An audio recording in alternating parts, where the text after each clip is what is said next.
Hi! I hope you're having a good day. I am Andrea Arce, a medical student, and in this video, I will be demonstrating PALS, or the Pediatric Advanced Life Support.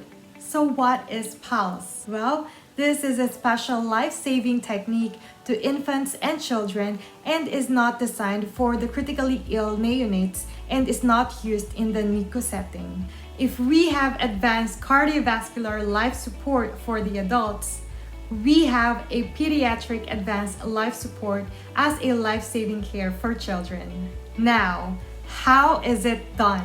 We'll go through with it one by one given the two specific scenarios, one for the kids between the ages 1 to 12 and another for infants less than 1 year of age. Now we have this first case of an unresponsive 5-year-old child.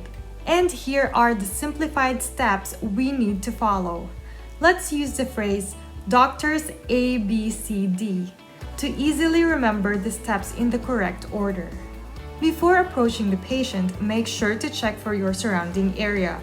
Ensure that the patient and everyone in the area is safe and ask the relatives to move so that you have enough space to perform the necessary procedures. Ask someone to explain to them what we are doing and why we're doing it. Then, immediately check the child for a response. Ask the patient to open his eyes or squeeze your hand. If the patient is not reacting, elicit a response by tapping the chest or shoulders and calling out his name as you shake him. If there's still no response from the child at this point, call for help. Do not leave the patient. And while waiting, expose the patient's chest and check for his airway.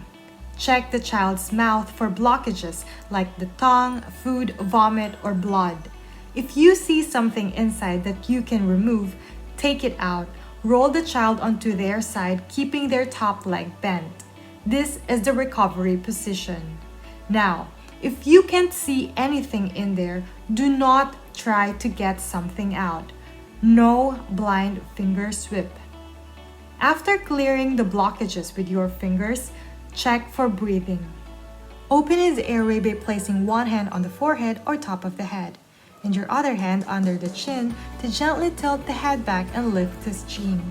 Then try to look, listen, and feel for the signs for normal breathing for somebody of this age group. Look if the chest is rising and falling. Listen over his mouth and nose for breathing sounds, and feel his breath against your cheek for 10 seconds. If the child is not responding or is breathing abnormally, carry out 5 rescue breaths.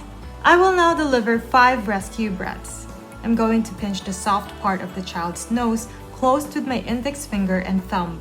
Open the child's mouth with my thumb and fingers, then put my mouth around the hole of his mouth, ensuring a good seal.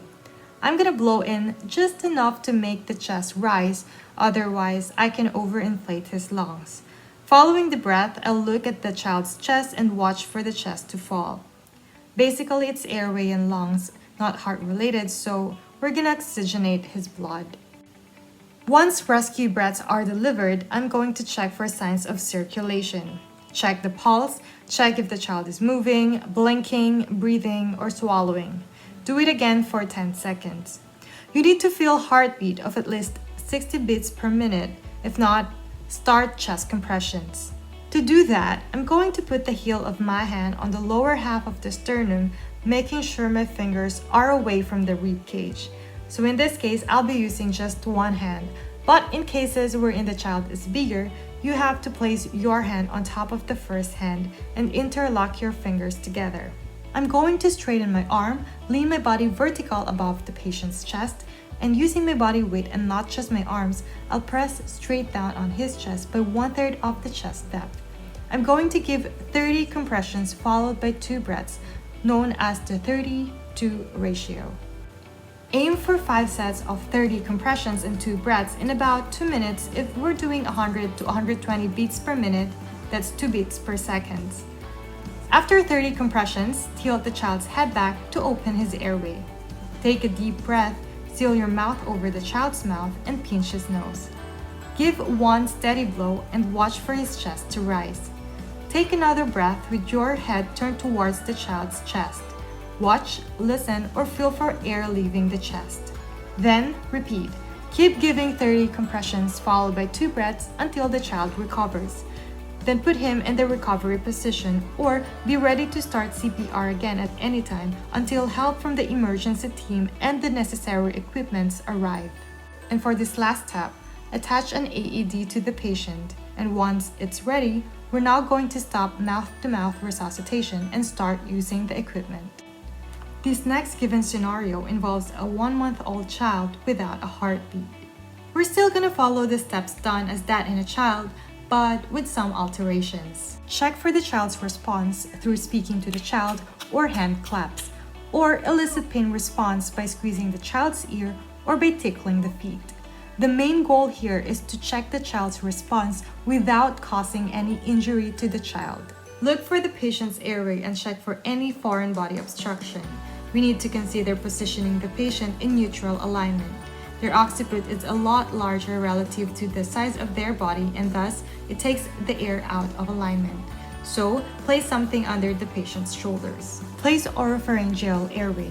Size this to the angle of the jaw to incisors. Insert it in a way that follows the correct anatomical structures to avoid damaging the soft palate of the rift of the mouth. Now, check for breathing. Expose the patient's chest. Look, listen, and feel for breathing for up to 10 seconds. In the absence of breathing, perform 5 rescue breaths. Make sure to have a good seal on the mask and getting a good rise and fall of the chest. Reassess breathing while simultaneously checking for the brachial pulse. Carotid pulse is checked for patients over the age of 1. Check for around 10 seconds. Absent pulse or pulse less than 60 beats per minute may indicate cardiac arrest, hence perform CPR. The main difference in the pediatric advanced life support for a child ages between 1 to 12 and infants less than 1 year old is the chest compressions performed. The CPR to be used should be the age-appropriate technique. 1-hand or 2-hand technique depending on the size of the child concerned, and only use 2 fingers with an infant. And that's it for PALS or Pediatric Advanced Life Support. Thanks for watching!